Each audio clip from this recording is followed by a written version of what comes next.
सर्वमङ्गलमाङ्गल्ये शिवे सर्वार्थसाधिके शरण्ये त्र्यम्बके देवी नारायणी नमोऽस्तुते।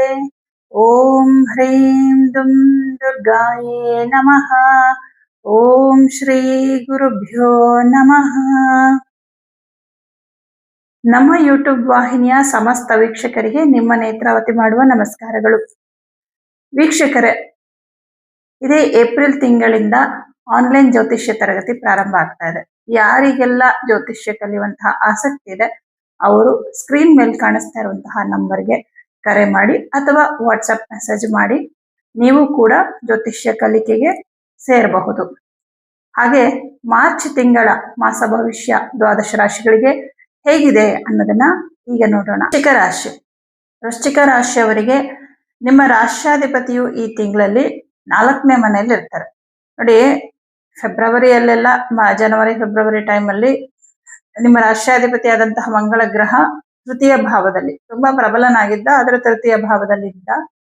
ಇದು ಬರೀ ಮನಸ್ಸಿಗೆ ಸಂಬಂಧಪಟ್ಟಿದ್ದಾಗಿರುತ್ತೆ. ಬಟ್ ರಾಷ್ಟ್ರಾಧಿಪತಿ ಉಚ್ಚ ಕ್ಷೇತ್ರದಲ್ಲಿದ್ದರಿಂದ ನಿಮ್ಮ ಕೆಲಸ ಕಾರ್ಯಗಳು ತಕ್ಕಮಟ್ಟಿಗೆ ಸಕ್ಸಸ್ ಆಗ್ತಿತ್ತು. ಈಗ ನಿಮ್ಮ ರಾಷ್ಟ್ರಾಧಿಪತಿಯಾದ ಕುಜಗ್ರಹ ಚತುರ್ಥ ಭಾವದಲ್ಲಿ ಇರ್ತಾನೆ.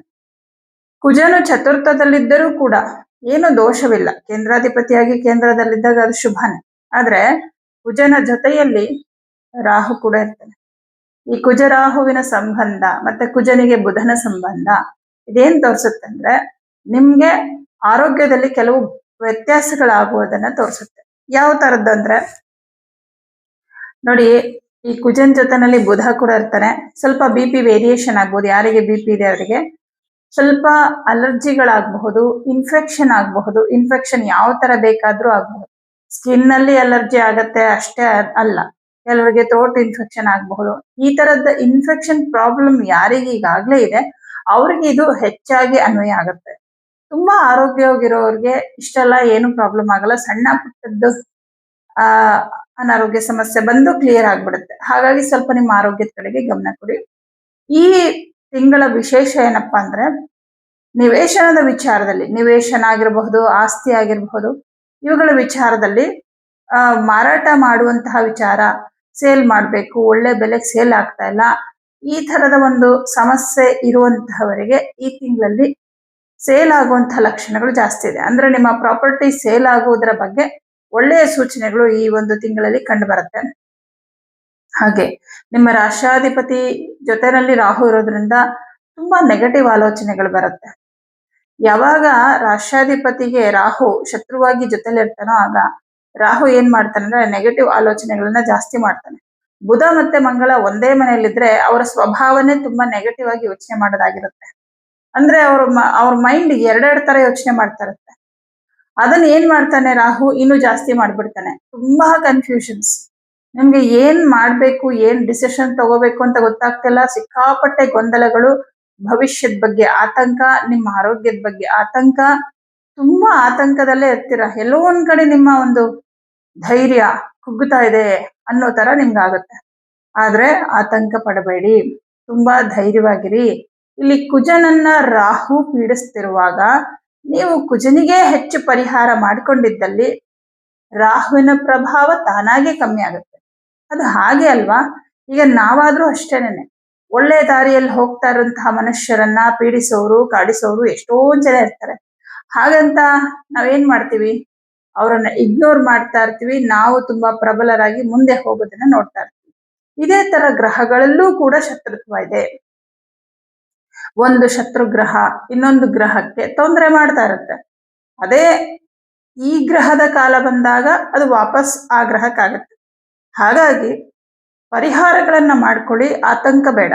ಇನ್ನು ಕೆಲಸಗಳು ಹೇಗಿದೆ ನೋಡೋದಾದ್ರೆ, ಸ್ವಂತ ಉದ್ಯೋಗವನ್ನ ಮಾಡ್ತಾ ಇರುವಂತವ್ರಿಗೆ ಚೆನ್ನಾಗಿದೆ. ಯಾಕಂದ್ರೆ ಇಲ್ಲಿ ನಿಮ್ಗೆ ಧನಾಧಿಪತಿಯಾದಂತಹ ಗುರುಗ್ರಹ ಅಷ್ಟಮದಲ್ಲಿದ್ರೂ ಕೂಡ ಧನಸ್ಥಾನವನ್ನ ನೋಡ್ತಾ ಇದ್ದಾನೆ.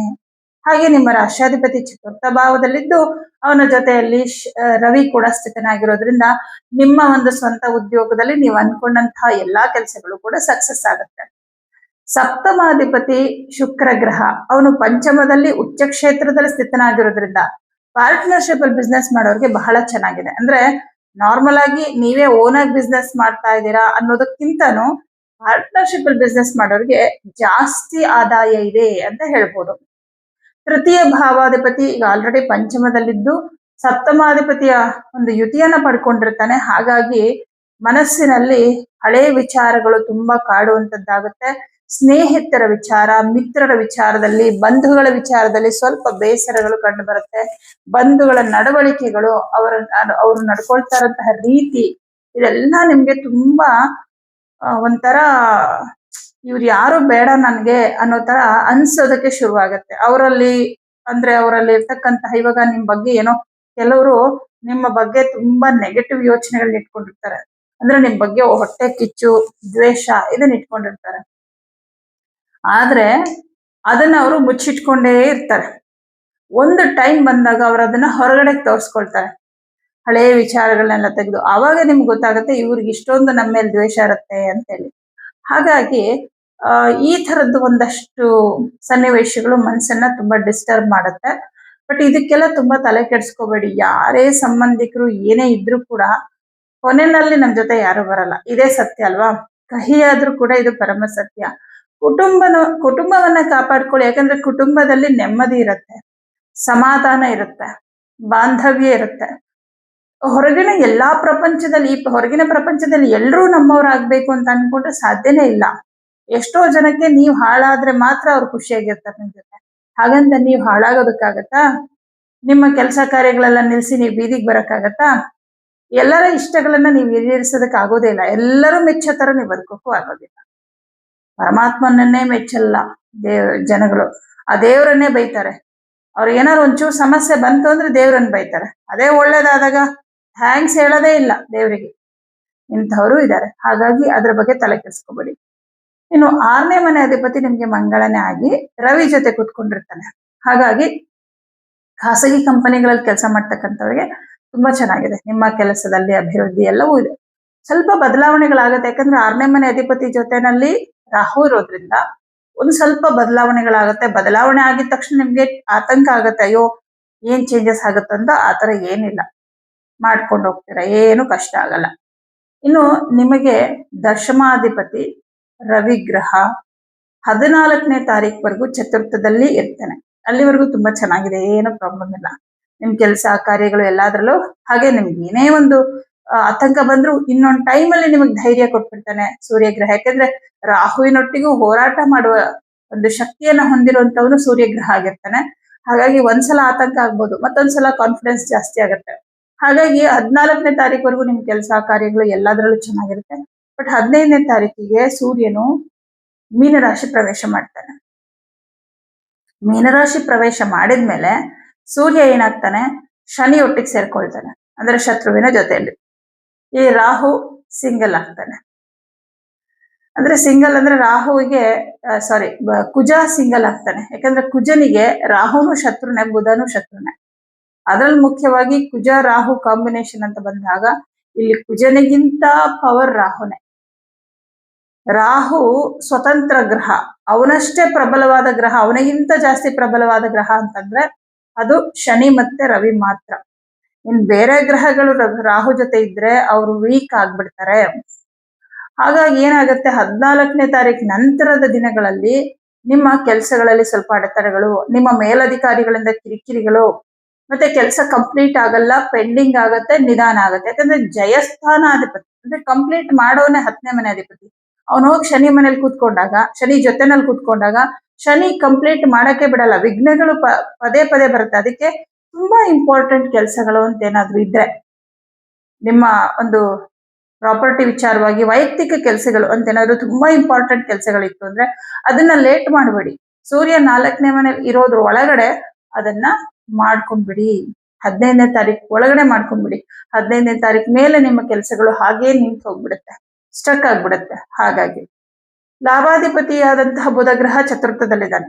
ಶತ್ರುವಿನ ಜೊತೆಲಿದ್ರು ಕೂಡ ಲಾಭಾಧಿಪತಿಯಾಗಿ ಚತುರ್ಥದಲ್ಲಿರೋದ್ರಿಂದ ನಾನು ಮೊದಲೇ ಹೇಳ್ದಾಗೆ ಪ್ರಾಪರ್ಟಿ ಸೇಲ್ ಮಾಡೋ ವಿಷಯದಲ್ಲಿ ನಿಮಗೆ ಅನುಕೂಲವನ್ನ ಕೊಡೋದ್ರಲ್ಲಿ ಬುಧ ಕೂಡ ಶುಭ. ಅಂದ್ರೆ ಒಳ್ಳೆ ಬೆಲೆಗೆ ಸೇಲ್ ಆಗೋದಕ್ಕೆ ಬುಧ ನಿಮ್ಗೆ ಸಹಕಾರವನ್ನ ಕೊಡ್ತಾನೆ ಅಂತ ಹೇಳ್ಬೋದು. ವಿದ್ಯಾರ್ಥಿಗಳಿಗೆ ಟೈಮ್ ಅಷ್ಟು ಶುಭ ಅಲ್ಲ. ನಾನು ಮೊದಲಿಂದಾನು ಹೇಳ್ತಾನೆ ಇದ್ದೀನಿ, ಪಂಚಮದಲ್ಲಿ ಶನಿ ಇರೋದ್ರಿಂದ ನಿಮ್ಮಲ್ಲಿ ಸೋಮಾರಿತನವನ್ನ ಕೊಡ್ತಾನೆ. ಓದೋದ್ರಲ್ಲಿ ಆಸಕ್ತಿ ಇಲ್ಲ, ಓದೋ ಕೂತ್ಕೊಂಡ್ರೆ ವಿಘ್ನಗಳು ಬರುತ್ತೆ, ಮನಸ್ಸಿನಲ್ಲಿ 108 ಆಲೋಚನೆಗಳು, ಮತ್ತೆ ಆಸಕ್ತಿ ಇಲ್ಲದೆ ಇರುವಂತದ್ದು. ಈ ತರ ವಿದ್ಯಾಭ್ಯಾಸದಲ್ಲಿ ಒಂದಷ್ಟು ಸಮಸ್ಯೆಗಳಾಗತ್ತೆ. ವಿದ್ಯಾರ್ಥಿಗಳು, ವೃಶ್ಚಿಕ ರಾಶಿ ವಿದ್ಯಾರ್ಥಿಗಳು ಪರಿಹಾರವನ್ನ ಮಾಡ್ಕೊಳ್ಳೇಬೇಕು. ಹಾಗೆ ಎಲ್ಲರಿಗೂ ಸೇರಿ ವೃಶ್ಚಿಕ ರಾಶಿಯವರಿಗೆ ಮಾಡ್ಬೇಕಾದಂತ ಪರಿಹಾರ ಅಂದ್ರೆ ಮೊದಲನೇದಾಗಿ ಪಂಚಮ ಶನಿಗೆ ಪರಿಹಾರ ಮಾಡ್ಲೇಬೇಕು. ಯಾಕಂದ್ರೆ ಇವನು ಈಗ ಆಲ್ರೆಡಿ ನಿಮ್ಗೆ ಹೆಲ್ತ್ ಪ್ರಾಬ್ಲಮ್, ಕೆಲವೊಂದೆಲ್ಲ ಪ್ರಾಬ್ಲಮ್ಗಳು ಕೊಟ್ಟಿದ್ದಾನೆ. ಇನ್ನೂ ಜಾಸ್ತಿ ಮಾಡಬಾರ್ದು ಸಮಸ್ಯೆಗಳು ಅಂತಂದ್ರೆ ಪ್ರತಿ ಶನಿವಾರ ಎಳ್ಳು ದಾನ ಕೊಡಿ, ತಪ್ಪದೆ. ಹಾಗೆ ಪ್ರತಿ ಮಂಗಳವಾರ ಗೋಧಿ ಮತ್ತೆ ಕಡಲೆಬೇಳೆ, ತೊಗರಿಬೇಳೆ ಈ 3 ಧಾನ್ಯವನ್ನ ಕೊಡಿ. ಸುಬ್ರಹ್ಮಣ್ಯ ಅಷ್ಟೋತ್ತರ ಮತ್ತು ಆದಿತ್ಯ ಹೃದಯ ಮಂತ್ರ ಪ್ರತಿದಿನ ಬೆಳಗ್ಗೆ ಹೇಳ್ಕೊಳ್ಳಿ. ಇದೆಲ್ಲ ಪರಿಹಾರಗಳನ್ನ ನೀವು ಕಂಟಿನ್ಯೂಸ್ ಆಗಿ ಮಾಡ್ತಾ ಹೋದ್ರೆ ದೊಡ್ಡ ಮಟ್ಟದಲ್ಲಿ ಸಮಸ್ಯೆಗಳೇನಾಗೋದಿಲ್ಲ. ಸಮಸ್ಯೆಗಳು ಬಂದ್ರೂ ಕೂಡ ಅದನ್ನ ಬೇಗ ನೀವು ಪರಿಹಾರ ಮಾಡ್ಕೊಳ್ತೀರಾ. ಹಾಗಾಗಿ ಪರಿಹಾರ ಮಾಡ್ಕೊಳ್ಳಿ. ನಿಮ್ಗೆ ಸಮಸ್ಯೆ ಜೊತೆಗೆ ಅದಕ್ಕೆ ಸೊಲ್ಯೂಷನ್ ಸಿಕ್ಕಿರುತ್ತೆ. ಏನ್ ಮಾಡ್ಬೇಕು, ಈ ಸಮಸ್ಯೆ ಬಂದಿದೆ, ಇದಕ್ಕೇನು ಸಲಹೆ, ನೀವು ಪರಿಹಾರ ಮಾಡಿರ್ತಾರೆ ನೋಡಿ, ಅದೇ ನಿಮ್ಮನ್ನ ಸಮಸ್ಯೆಯಿಂದ ಹೊರಗಡೆ ಕರ್ಕೊಂಡ್ ಬರುತ್ತೆ. ಹಾಗಾಗಿ ಪರಿಹಾರವನ್ನ ಮಿಸ್ ಮಾಡದೆ ಮಾಡಿ. ಯಾಕಂದ್ರೆ ನಾನು ಹೇಳೋ ಪರಿಹಾರಗಳು ತುಂಬಾ ಸಿಂಪಲ್ ಆಗಿರುತ್ತೆ. ಕೆಲವ್ರಿಗೆ ಅನಿಸ್ಬೋದು ಇದೆಲ್ಲ ಏನ್ ರಿಸಲ್ಟ್ ಕೊಡುತ್ತೆ ಅಂತ. ಆದ್ರೆ ಪರಿಹಾರ ಮಾಡಿರೋರು ಹೇಳ್ತಾರೆ, ನೀವ್ ಹೇಳೋ ಪರಿಹಾರಗಳನ್ನ ಮಾಡ್ಕೊಳ್ತಾ ಬಂದ್ಮೇಲೆ ನಮ್ಮ ಲೈಫಲ್ಲಿ ತುಂಬಾ ಬದಲಾವಣೆಗಳಾಗಿದೆ ಅಂತೇಳಿ. ಇದನ್ನೆಲ್ಲ ಮಾಡ್ಕೊಡಿ, ಒಳ್ಳೇದಾಗತ್ತೆ. ಎಲ್ರಿಗೂ ಶುಭವಾಗಲಿ.